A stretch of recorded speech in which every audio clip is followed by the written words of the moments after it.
This story is titled, After Finding Out I Was Excluded from Wedding Guest List I Sponsored. I canceled all payments, and now my daughter begging for financial help. Hi Reddit, I'm a 57-year-old successful tech consultant based in Austin. 20 years, that's how long I've been with Rachel. I met her when I was 37, after I had finally made it in my career after years of grinding. I had reached that point where I could finally relax and enjoy the fruits of my labor. That's when Rachel walked into my life. She was a single mom with a young daughter named Sophie, who was 8 at the time. Rachel was smart, funny, and had this special charm about her that drew me in. I thought she just needed a break in life.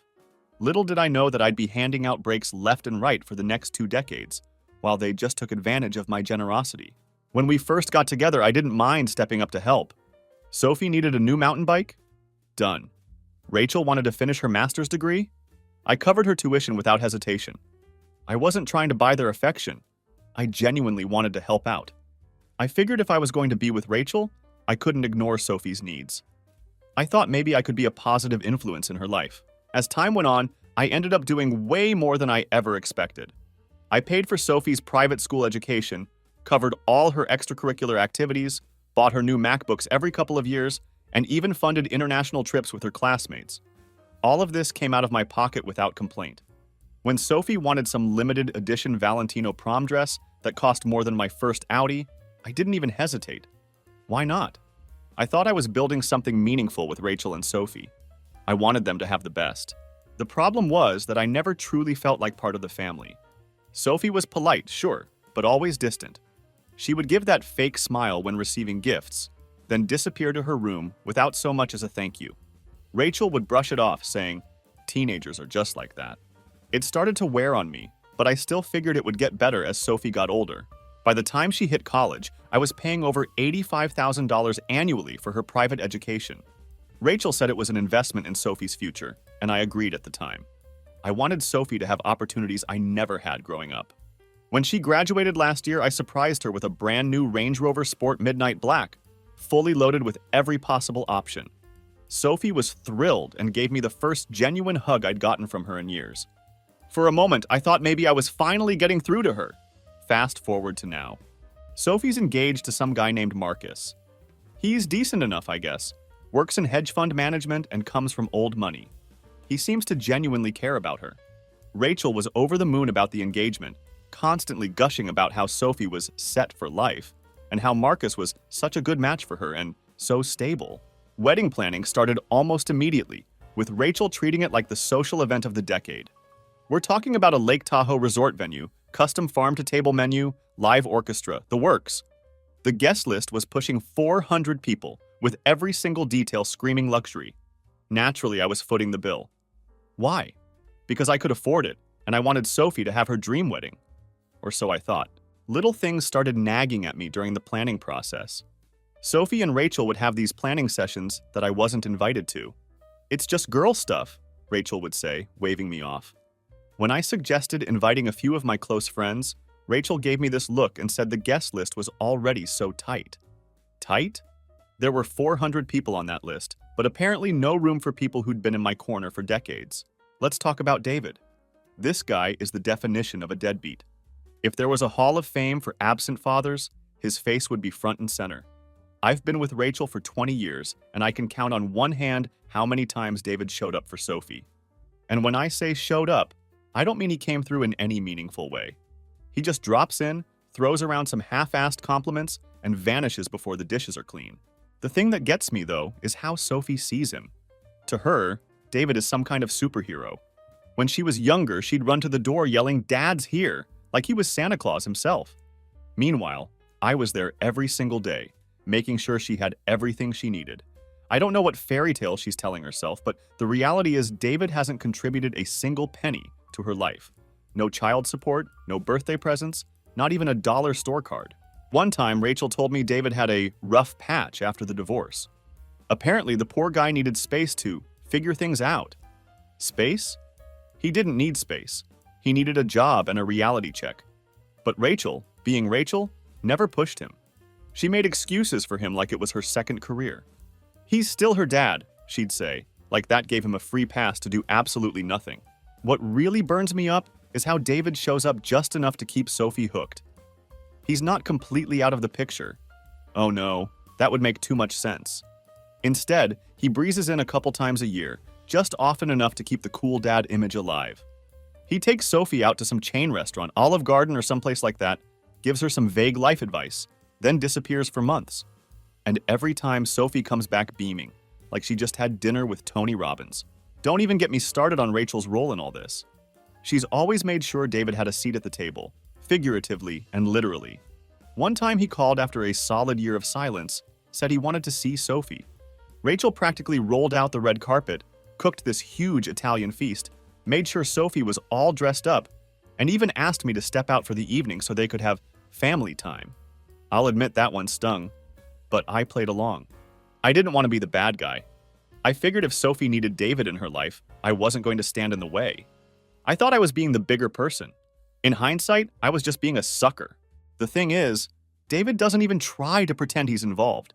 He's never shown up at Sophie's school events, never helped her move into her college dorm, never chipped in for tuition, books, or anything else.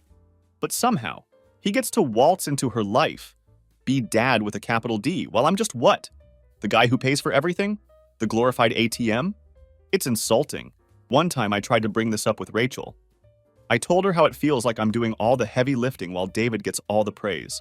She gave me this tired look, like she'd heard it all before. "You're overthinking it," she said. "Sophie loves you. David's just David." What does that even mean? David's just David.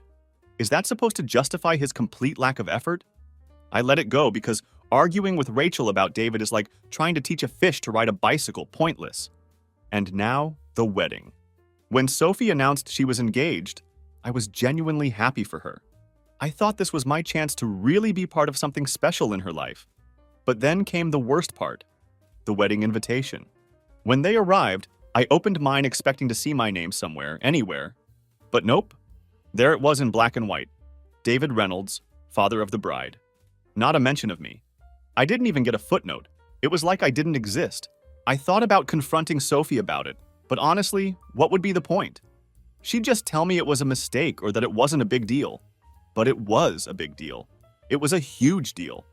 I've spent the better part of 2 decades trying to be a good stepdad, only to be completely erased when it mattered most. And David? Oh, he was loving every second of it. I caught him grinning like the cat that ate the canary when Rachel mentioned the father-daughter dance. I wanted to wipe that smug look off his face, but I kept my cool. Barely. At this point, it's not even about the money. I don't care about the tens of thousands I've spent on Sophie's life. I care about the principle. It's not fair and it's not right. Then comes the night when everything changed. It was a Friday evening and I had organized this fancy dinner at Le Bernardin, one of the most exclusive restaurants in town. I spared no expense. Private dining room, custom tasting menu with dishes I couldn't even pronounce. A personal sommelier for the evening, and personalized service for all of us. I figured this was a celebration of Sophie's wedding, and I was happy to do it for the family. Little did I know, this dinner would be the final nail in the coffin. Everyone was there. Rachel, Sophie, David, Sophie's fiancé Marcus, and Marcus's parents Linda and Robert. To me, it was a way of showing support and goodwill. I wanted everyone to feel like part of a team, like we were all coming together for Sophie's big day. I was still clinging to this naive idea that I was part of the family. Big mistake. The night started off fine, or at least I thought so. The drinks were flowing. I don't drink, but everyone else was enjoying themselves. The food looked incredible and the mood seemed light. Marcus's parents were polite, making small talk about the wedding plans and how lovely the Lake Tahoe venue was. Sophie was glowing, talking about her dress fittings and flower arrangements. David was sitting there like he owned the place, leaning back in his chair with that smug look I've grown to hate. I tried to keep things light, chatting with Marcus about his work in hedge funds and asking Linda and Robert about their summer plans. Rachel was doing her usual thing, hovering around David, making sure he had everything he needed, acting like he was some kind of VIP. I brushed it off because honestly, I just wanted the night to go smoothly. Then Sophie stood up.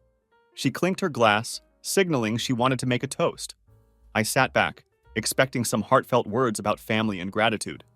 Instead, she says, "I just want to thank everyone for being here tonight. This is such a special time for me and Marcus, and I'm so lucky to have all of you in my life." Okay, not a bad start. I was waiting for her to say something about me, maybe a nod to the guy paying for everything. But no. She turned to David and said, "I'm especially grateful to my dad. He's been my rock, and I'm so excited that he'll be walking me down the aisle." The table erupted in applause. David leaned back smirking, like he'd just been handed the keys to the city. Rachel was clapping and smiling like she just witnessed a miracle. Even Marcus's parents were nodding along, like this was some heartwarming family moment. Meanwhile, I sat there in stunned silence, gripping my fork so tight I thought it might snap. I don't even know how to describe what I was feeling. Betrayed, angry, humiliated, probably all of the above. Here I was, hosting this lavish dinner, paying for every last detail of Sophie's wedding, and this is how I get treated? Like I'm invisible? When the applause died down, I stood up. I wasn't planning to make a scene, but I couldn't just sit there and take it. I raised my glass and said, "Well, if David is walking you down the aisle, then David can pay for the wedding. I'm out." You could have heard a pin drop. The look on Sophie's face was priceless. Her jaw literally dropped. Rachel looked like she'd just seen a ghost. Marcus froze mid-sip. His parents exchanged awkward glances. David, for the first time all night, wasn't smirking. He looked like someone had yanked the rug out from under him. I didn't wait for anyone to respond. I set my glass down, threw my napkin on the table, and walked out. I could feel everyone's eyes on me as I left, but I didn't care. I'd had enough. When I got home, I sat down in the living room, trying to process what had just happened. 20 years of bending over backward for Rachel and Sophie, and this is what it came to. They didn't just take me for granted. They outright disrespected me. David, the guy who's done nothing for Sophie her entire life, gets to be the star, while I'm treated like an afterthought. It was infuriating. Rachel came home about an hour later. I heard her keys jangling in the door and braced myself for the inevitable confrontation. Sure enough, she stormed into the living room, her face red with anger. "What the hell was that?" she demanded. I looked at her, completely calm, and said, "That was me finally standing up for myself." "You embarrassed Sophie in front of everyone," she shot back. "You couldn't have picked a worse time to make a scene." "A scene?" I laughed bitterly. "The scene was Sophie thanking David for being her rock while I sat there like a damn fool. And you let this happen." Rachel rolled her eyes. "Oh, stop being so dramatic. David's her father. This is what she wants. And what about what I want, Rachel? Does that matter? Or am I just the guy who pays for everything?" She didn't have an answer for that. Instead, she turned the argument around, accusing me of ruining Sophie's big day and making it all about myself.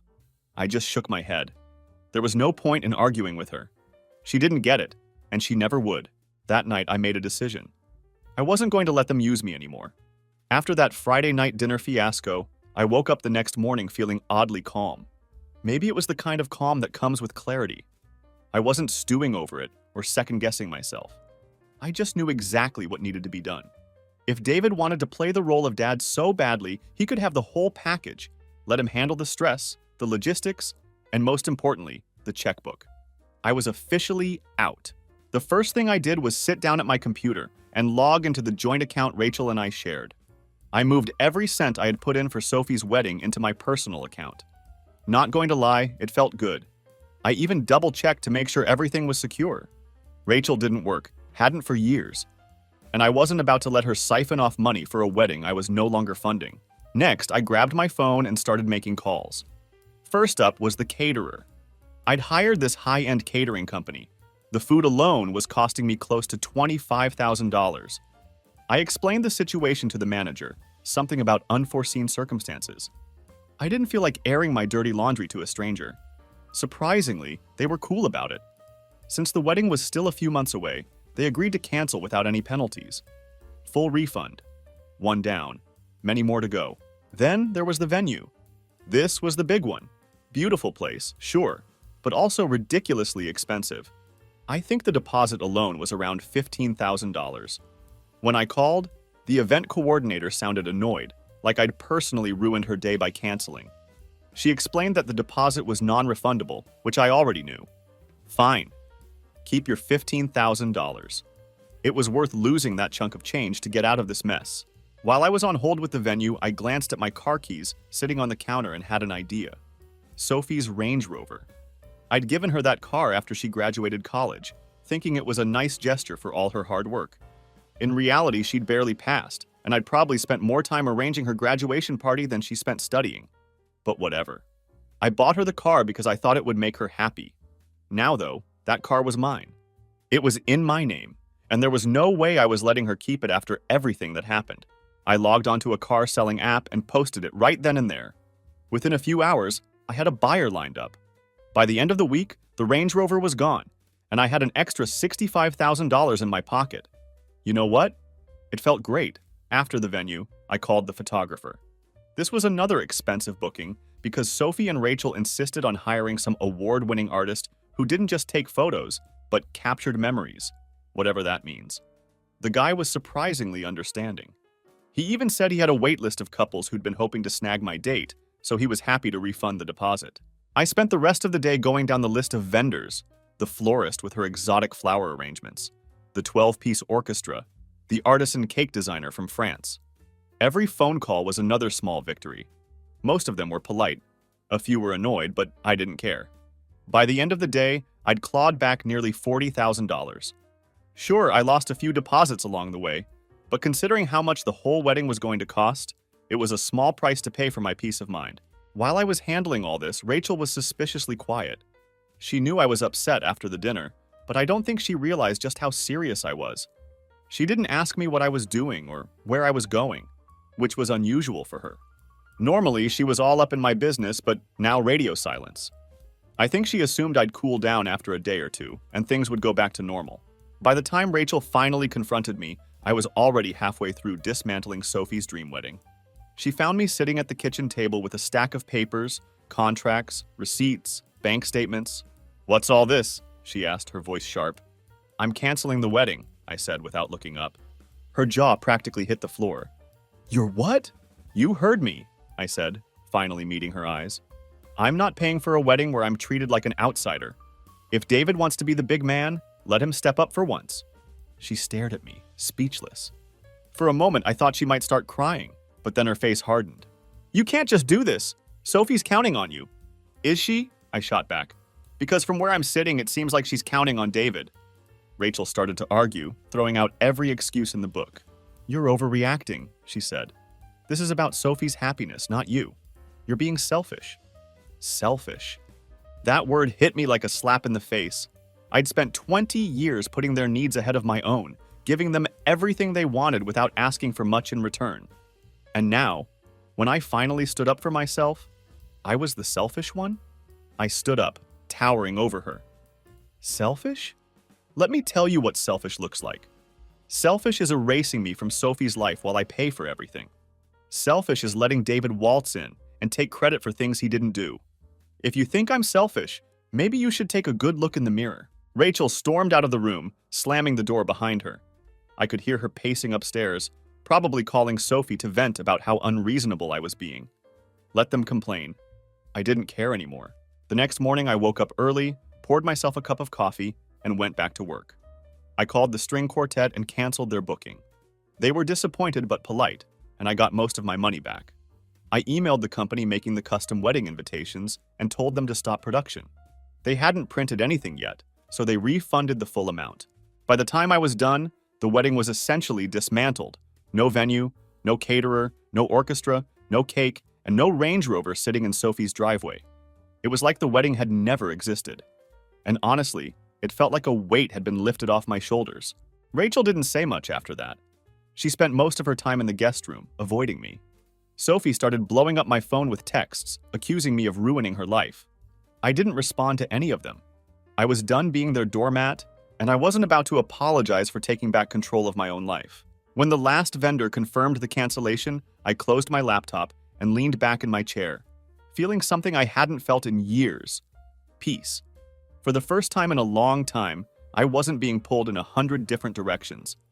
I wasn't trying to make everyone happy at my own expense. I was finally free. You'd think after canceling the wedding, they'd get the message that I was done. But no. The moment the dust started settling, the begging began. First it was Sophie, then Rachel, and eventually even David decided to throw his hat into the ring. Let me tell you, watching them scramble was equal parts satisfying and pathetic. It started with Sophie. A few days after I pulled the plug, she texted me. No apology, no acknowledgement of how things had played out, just straight to the guilt trip. "I don't understand why you're punishing me." I just wanted my dad involved in my wedding. Can't you be happy for me? I stared at my phone, trying to decide if it was worth replying. Punishing her? Seriously?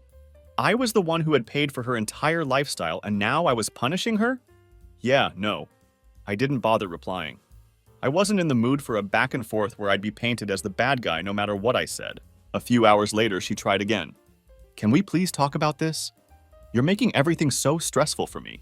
This is supposed to be the happiest time of my life. Stressful. Oh, now she was stressed. Again, I ignored her. If she wanted to talk, she could start by acknowledging her role in all this. But of course, that never happened. The next day, Rachel decided to chime in. She cornered me in the kitchen while I was making coffee, her arms crossed and her face set in that familiar, "I'm right and you're wrong" expression she'd perfected over the years. "We need to talk," she said. I sighed. "About what?" "You know what?" she snapped. "You're ruining Sophie's wedding. Do you have any idea how upset she is? She's been crying non-stop since you canceled everything." "Good," I said flatly. "Maybe she'll finally appreciate everything I've done for her."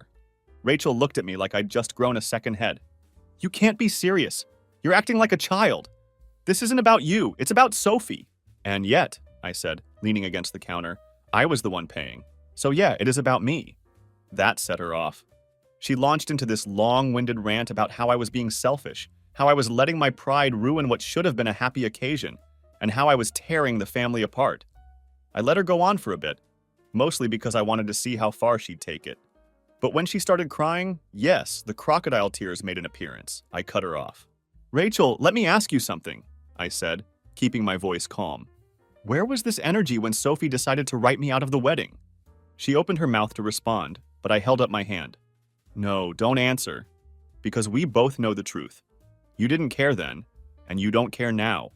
All you care about is me paying for the wedding so you and Sophie can keep pretending David is some amazing dad." She didn't say anything. She just stared at me, her face a mix of anger and something that almost looked like guilt. Almost. "I'm done," I said, turning back to my coffee. "You want a wedding? Figure it out yourself, as a family." Rachel stormed out of the kitchen, slamming the door behind her. I figured that would be the end of it, but I underestimated just how desperate they were. A day later, David called. Yes, David decided to weigh in. When I saw his name pop up on my phone, I almost didn't answer.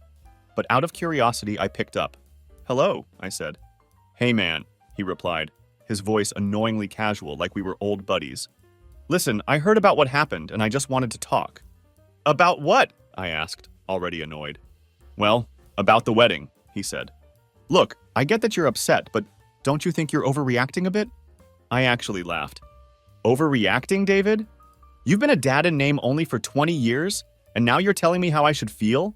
He ignored that and kept going. "I know I haven't been as involved as I could have been, but this isn't about us. It's about Sophie. She's devastated, man. Can't you just let it go for her sake? Let it go."